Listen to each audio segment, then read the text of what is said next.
कि हमको अब ऊपर से आदेश है, जो जो प्रसिद्ध संत हैं, बड़े बड़े संत हैं, उनको उतार देना, उनकी कीर्ति डैमेज करना, ताकि जरा फिर चाहे बम्बई वाले आठवलेकर हैं, चाहे मुरारी बापू हैं, चाहे और कोई बापू हैं, चाहे हम, ऐसा कुछ प्लान चल रहा है कि बड़े बड़े प्रसिद्ध संतों को हम डैमेज करेंगे। लेकिन वे लोग याद रखें, बड़े संतों को डैमेज करेंगे तो डैमेज करने का प्लान ही डैमेज हो जाएगा। ये भी भारत संस्कृति है। उन विचारों को पता नहीं है कि 700 वर्ष तक जुल्म करके भारतीय संस्कृति को उखाड़ फेंकने का जिन्होंने प्रयत्न किया वो उखड़ के नष्ट हो गए। भारतीय संस्कृति अभी भी ज्वलंत है।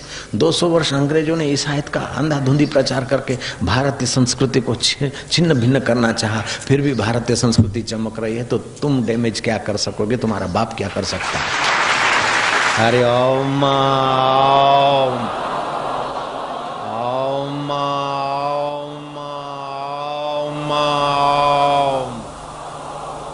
हरि ओम ओम ओम ओम ओम, हरि ओम ओम ओम, हरि ओम ओम ओम।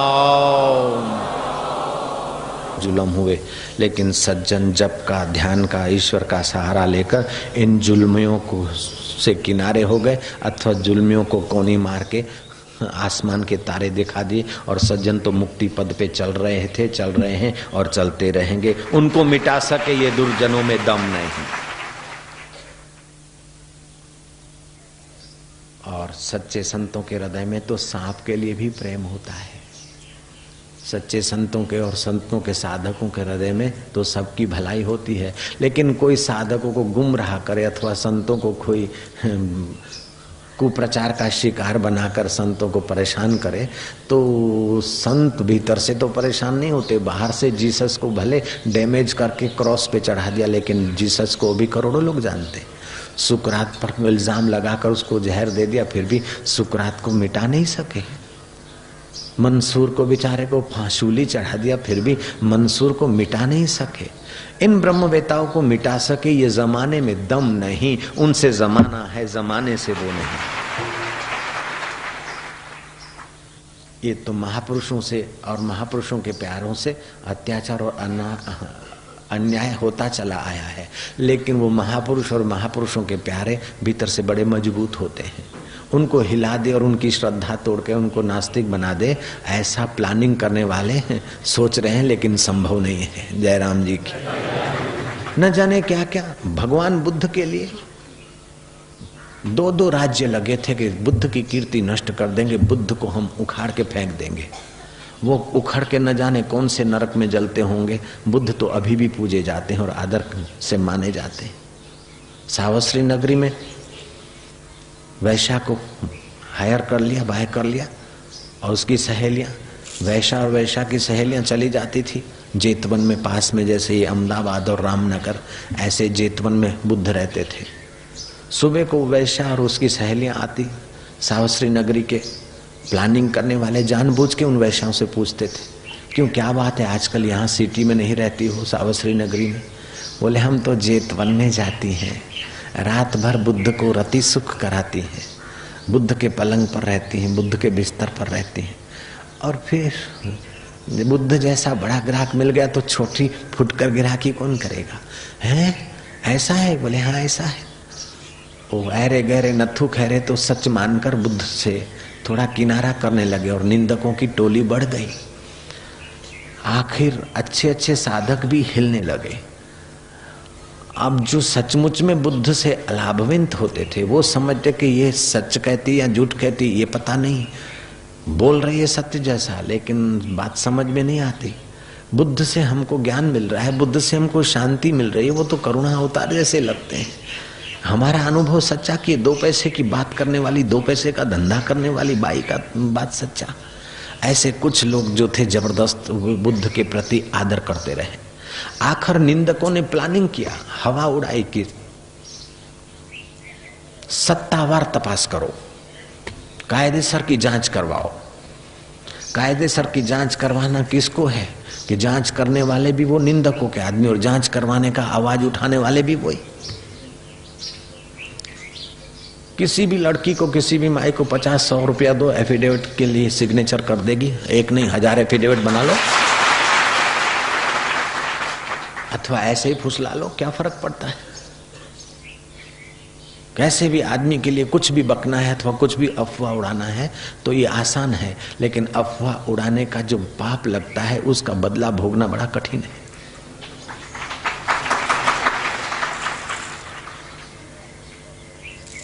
उन्होंने बुद्ध के लिए अफवाह उड़ाई, प्लानिंग किया।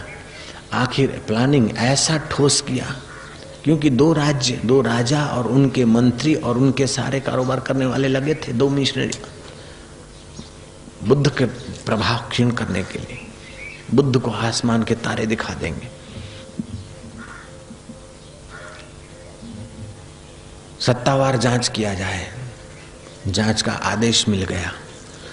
उन्होंने क्या करा, वैश्या को दारू पिलाकर 2-4 आदमी वैश्या के साथ गए और उन्होंने वैश्या के साथ जो कुछ व्यवहार करना था, संसारी व्यवहार, शारीरिक संबंध का करके और उसका गला दबोच के वैश्या को बुद्ध के बगीचे में रातों रात गाड़ के आ गए।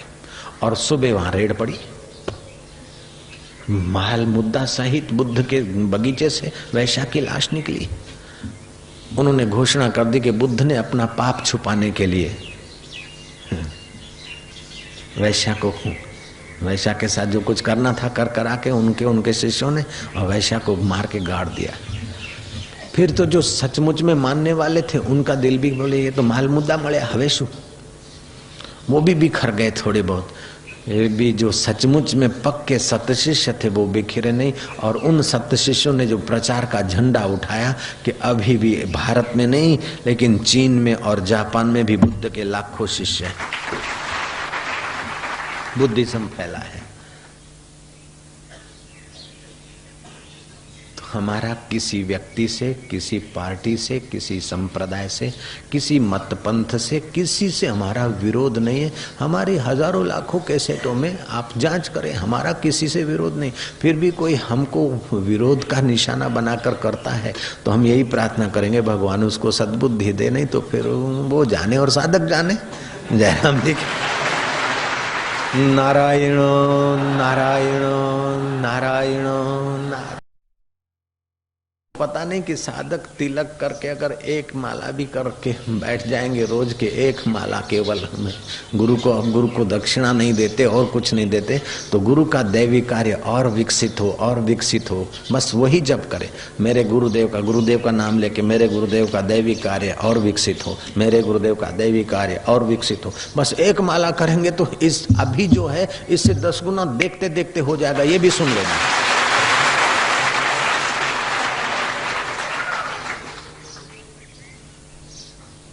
संकल्प में बड़ी शक्ति होती है और जितने साधक समर्पित होते उतना उनका संकल्प भी काम करता है। जब गुरु का संकल्प निगाह मात्र से साधकों के हृदय का कमल खिला देता है तो साधकों का संकल्प भी हजारों साधक बनाने का कमल क्यों नहीं खिला सकता है।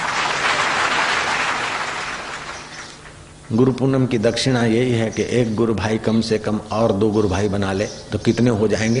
3 गुने हो जाएंगे। 5 बनाए तो 5 गुने हो जाएंगे, 10 बनाए तो 10 गुने हो जाएंगे। नारायण।